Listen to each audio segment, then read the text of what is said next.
Hello, welcome to Let's Talk Title with Emerald Coast Title Services. I'm your host, Dion Moniz. This is our wonderful co-host, Ashley Bowen. Say hi. Hi.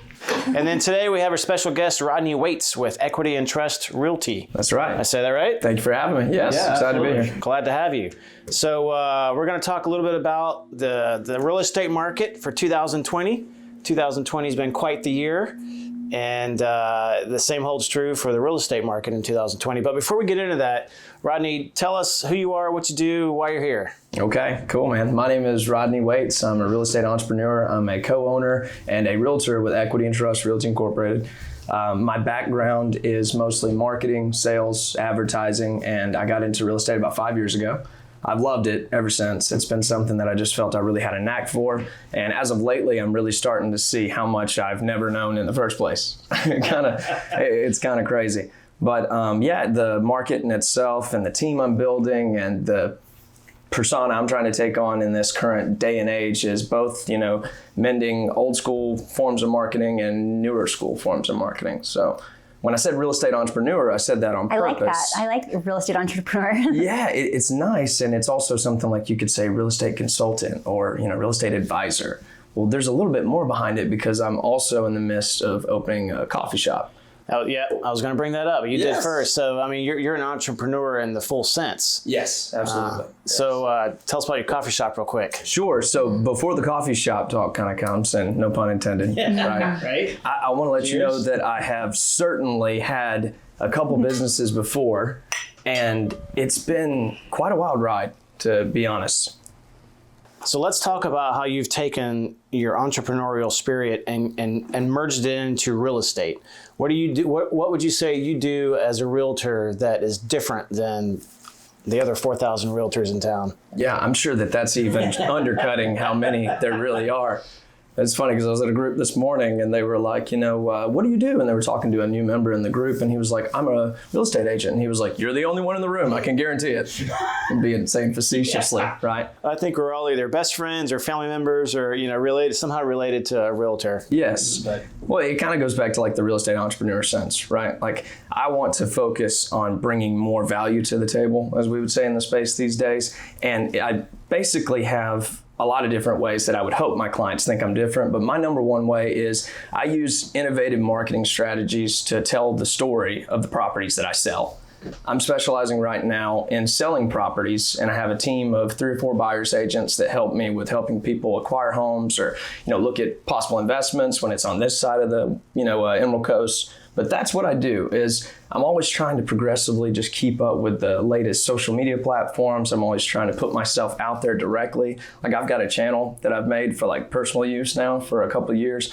And I literally started where I would just put a phone in front of my face and I knew nothing. I didn't know how to talk. I didn't know how to walk. I didn't know how to do anything on camera. And it was a complete embarrassment. But you can watch from the beginning of that channel to now to where I'm comfortable. Yeah. Oh, the evolution's awesome. Yeah. And I show that to my team members actually on the Rodney Waits team with Equity and Trust Realty. You hear that plug? RodTheRealtor.com. And then, right? And then they know it's possible for them. So that's what I do, man. I focus on strategies that are going to put me in the face of a multitude of buyers, but also not only putting me in front of the buyers that are right for the home, but telling that story properly from the seller's perspective. That's what I do. Absolutely. Let's talk about the market in 2020 of real estate. Yeah. Wow, what a wild ride it's been. It's been awesome, certainly. What have been your observations? I mean, we've certainly seen it from the title side. We went through the panic of COVID hitting and we had 2 or 3 months of, no work, wondering whether we were going to be able to keep the lights on. And then suddenly the doors blew open and we've got 2 or 3 times the volume we're used to. Yeah. And it had to slow down. And normally Q4, things kind of calm down for the holidays and people are, with family and not house hunting, but that's not the case right now. So tell us your observations as a real estate agent. So my observations are, quite a few to list, but I can definitely tell you that right now we've been in a seller's market. I mean, for every seller there's been present on the market, there's been about 5, maybe even sometimes 8 buyers. Like we just before this podcast, we're talking about a situation where I'm helping out a family and I put it on the market and it's not even been 24 hours and we had 23 showings and close to 5 offers. that's been a lot of what I've experienced when it comes to certain parts of the Emerald Coast. But it depends also largely on who the buyers are, right? So it's been a seller's market, and there's been a lot of buyers that have been progressively looking into our area because it's beautiful. I mean, we're a well-insulated market. There's a lot of military bases around the gorgeous beach that we locals probably don't even spend a lot of time at, which is crazy, right? Right. But, then there's other incentives, of course, that bring them here. And my experience has been trying to keep up with that influx of those buyers coming in droves. Like, it's not just PCS movements with military. It's just people finding out, right? Like, it's pretty funny. In my market I first started with, Navarre, like I mentioned, where the coffee shop was, it used to be called Florida's Best Kept Secret. And now it's not. It's not a secret anymore. It's not a secret anymore. The Emerald Coast is not a secret anymore. So I've been just kind of trying to adjust with the times of what we've seen in the market and just the large amount of people that are coming and pouring in. And I don't believe it's going to stop. I really don't. We've spoken with a lot of professionals in this industry, and just speaking with you guys, seeing how busy you've been, I think that that's been the real telltale of what's been happening is more people are coming here. Yeah, absolutely. Actually, why don't you talk about it from the title I side? hope it doesn't stop. About 2020, how it's been. I would say January and February were just our normal, 2019, 2018 closings. March, middle of March, it dropped. We lost $5 million a day, it seems like, in real estate closings. And then all of a sudden, the doors opened. It hasn't slowed down. I thought it would. Over Thanksgiving holiday, one of the girls said, "Oh, I'm not looking forward to Monday." And I said, "Oh, it's Thanksgiving. There's not going to be contracts. Nobody's going looking at houses. They're all decorating for Christmas." And no, we got, emails filled with contracts on that Monday morning. So it's not slowing down, and it's so far. And you say that you don't think it will.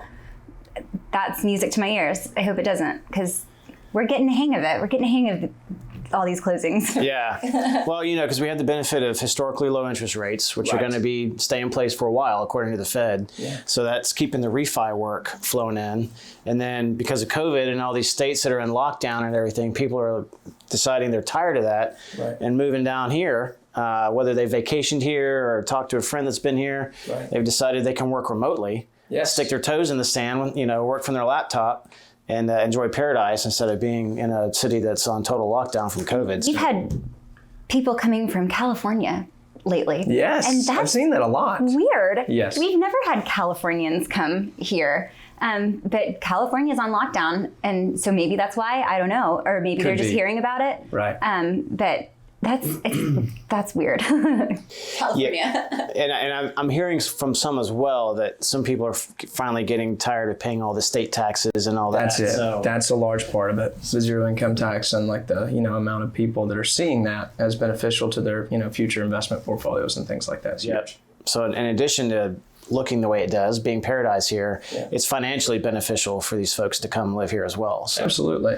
I like that you brought up COVID, right? Because of not that it's ever happened, right? I don't like that that's happened. It's been a terrible, travesty to the country and I'm sure the world. But people are starting to see more opportunity. They're starting to see that there is a lot of ways you can purchase a home, a lot of ways you can do your due diligence for a home. I've sold 4 homes in the past 2 months over a cell phone. You know what I mean? And that's not including the amount of work that I've done with people that have visited. But when they start seeing the opportunity of being able to still look for homes and look for investment homes and look for their future retirement homes with everything we have going on, they're going to continue to want to look for ways to buy. And that's why one of my reasons of saying that I don't believe it's going to slow down anytime soon, I won't put a definition on soon, right? Because that's not my job. Just like somebody comes to me and they're like, what's the market going to be like in 6 months? I don't answer that. Yeah, right? Your crystal ball is not that clear. It's not. It's a little murky when it comes to there, meaning not existent. Yeah, there's no way. Yeah. 3 months even sometimes is hard to guess, but you've said it best. Well, I agree with the way that technology has changed us. And COVID is a lot to do with the reason that the technology had to change for us. Absolutely. That people are able to work from home. We use DocuSign now more than we ever have, and I'm not going to stop that. Whenever the pandemic's over, I'm going to continue. I mean, all of these electronic closings and stuff, it's easy, it's fast. Well, and I won't say this is a benefit of COVID because there's really no benefit of COVID, but what COVID has made us do is focus on the technology and implement that into our businesses. So now it's more convenient for everyone. Absolutely. And so now that we're all used to it, now we're using it going forward. So it's just better, Right. Because you get in your rut and you just want to go the same lane. So it forced us to pivot and think outside the box, so to speak, and say, all right, what technology is out there where we can still make this happen? So like you said, you're selling houses by cell phone now. Yeah.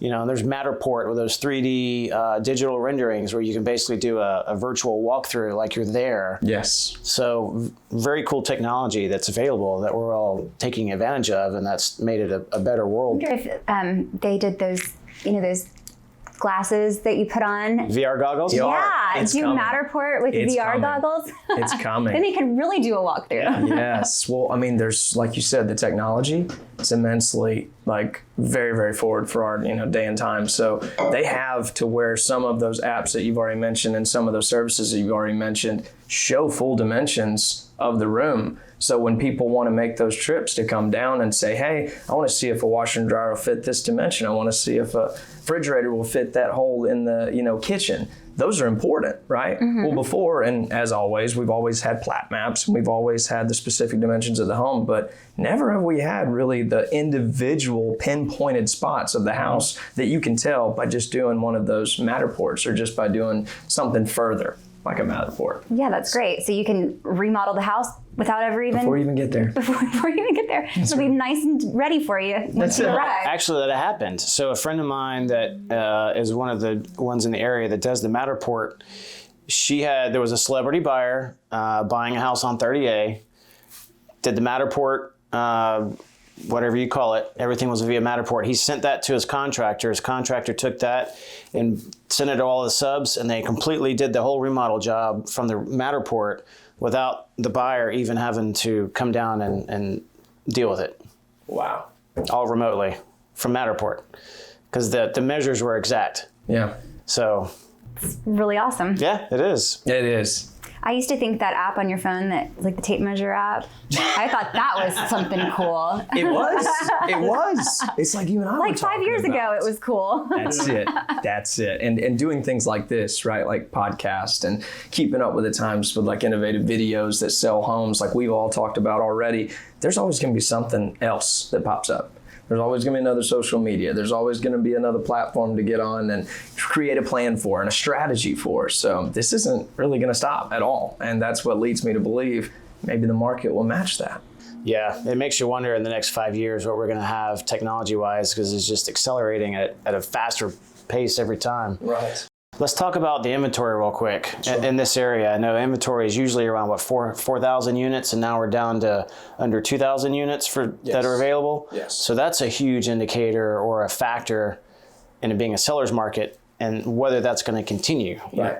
As long as we have low supply like this, right, I think the prices are going to stay up. Well, I mean, you tell me what you think. No, I mean, you've said it best from what we can say. I mean, that's actually great research you've done, and I'm sure it changes, and over time, obviously, it's going to show a different pattern. But just from what I've seen and what my team has seen, we're still having homes that are daily popping up on the market. Now, about a month ago or a month and a half ago, you wouldn't see that. Like when you would check what we call the hot sheet or the new homes that are released, with your realtor, you would see that there wouldn't be anything.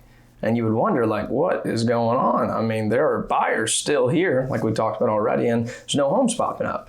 Well, people watch an investment timeline. They watch what's going on in the market. I mean, there's so many resources that are readily available for buyers these days that they can make a really great educated guess on what they should do. Well, it's the same thing with sellers, right? So sellers are still watching what the market's doing, but since it's been so, pattern-like, they're starting to see it's a good time to jump in and sell. So yes, they have that benefit of knowing buyers are here, but they also have seen it stayed strong at a certain point of time. So that lower inventory has been a real key indicator that yes, houses are being bought, right? Mm-hmm. So that I hope that answers your question, because it's going to change daily. But at the same time, we're seeing that there's still opportunity for people to see, okay, it's been strong, so we're going to try to sell our home. And I think it helps show that we're not necessarily in a bubble. No. Because again, it's because the inventory is so low that the prices aren't inflated. Absolutely. It's just that, I mean, 'cause you mentioned earlier before we started taping, you had a house go on and the same day you had multiple offers. And that's what I'm hearing from a lot of our real estate. That causes a bidding war, which causes the price to go up naturally. Absolutely. Yeah. Which is going to help appraisal values for future properties, right? Because then those people around that common vicinity in the area, if they have justified comps, then they can be like, okay, well, I held on for a reason. Yeah. So it's not artificial like the last bubble that we had that Right. resulted in a crash. So I'm sure we'll see some correction. Like you and I talked about the other day, it's cyclical. Yes. Real estate's on typically a 10-year cycle. yeah. This one's a little bit different, so we're not sure how this cycle is going to totally play out, but at some point we'll probably see a little bit of a correction, but it doesn't look like it's going to be in the near future. Exactly. And it's obviously going to be dependent on what market you're in, right? Like you could be watching this from anywhere. So it's dependent on what market you're in to where you see where the cycle is going to begin, where it's going to end, and where it's going to, actually lead to. And then, of course, depending on what happens with our political situation, that might impact the market a little bit too. Largely does. Largely. Depends on whether we're going to be paying higher taxes and all that. We good need stuff. 17 podcasts to cover political. So Well, one last thing. So what advice would you give our future buyers or sellers that might be watching us? What advice would you give them as a real estate expert? use Emerald Coast Title Services. That was not planted. That's perfect. And we can drop the mic there. Exactly. I thought you'd enjoy that. No, I would just encourage you to still use the resources that you're using to find, the proper due diligence, but always go to a realtor. I mean, there's a lot of ways that you can save and make money, but we're trusted to be that professional advisor, if you will, because of a reason, right? Like we are looking actively at the market. When you have someone that's for sale by owner and they're looking to sell a house, but you can't reach them from like 9 to 2, those are buyers that could possibly be your next lead sale. So definitely look into your market, utilize your professionals in that market, and continuously start to look for opportunities to not only increase your portfolio by moving to the Emerald Coast, but by looking everywhere inside of it. I mean, that's just something that I've seen people really enjoy. I mean, I don't just walk into houses. I tell my new teammates all the time, we're not tour guides. We're advisors. Mm-hmm. So treat it as such. And help me bust a myth. There are certain people that think if they sell the house on their own, they're going to be able to make more money because they're not paying realtors commissions. Right. Well, okay, so the way I would bust a myth is the way that I've seen this prove to be what I call and say every single time I talk to a for sale by owner. That's what you're talking about. Mm-hmm. So when you sell a home by yourself, odds are you're going to be in like the 18%, maybe sometimes in some markets 8% that do it, for one. But 2, when you're listing, you're looking at the market, you're looking at comps, and you're looking at what your best guess is. You don't have any previous information that you're privy to or that you've been experienced with that shows you're looking at the market appropriately, right? But at the same time, you're going to get into a contract that someone's going to know your lack of expertise, and they're going to offer you much less than the money you could have possibly made if you would have just put that investment into a realtor. Mm-hmm. Because usually for sale by owners sell for much less than if they would have been listed with a realtor. Exactly. Well, if you're a crazy. for sale by owner and you put your house on the market, you're probably not going to have 23 showings and 5 multiple offers, which drives the price up naturally. Right. Yeah, 'cause it's not going to be an MLS. Right. There it is. I was about to say, I'm glad you mentioned that, because when you're putting your house on the market, what are you doing? You're putting it on Redfin, you're putting it on Zillow, you're putting it on Trulia. The market is not those things. No. The market is the multiple listing You're not ever going to be service. on that hot sheet. That's right. Yeah. So There you go, myth busted, buddy. Another mic drop. Well, on that note, I think that's going to do it for today. So, Rodney, thank you very much. Yeah, man. RodTheRealtor.com. That's it. We appreciate you coming out and helping spread the wisdom. Yeah. And Ashley, always a pleasure. And here's to real estate in 2021, right? Yes. I'll say in 2021. Cheers. And happy holidays to all of our audience. And if you have any topics you'd like to hear about, or if you want to be on our podcast, let us know. Reach out to us, social media, or you know how to get a hold of us. A lot of fun. All right. Thanks, everybody. Happy holidays. Take care. Take care.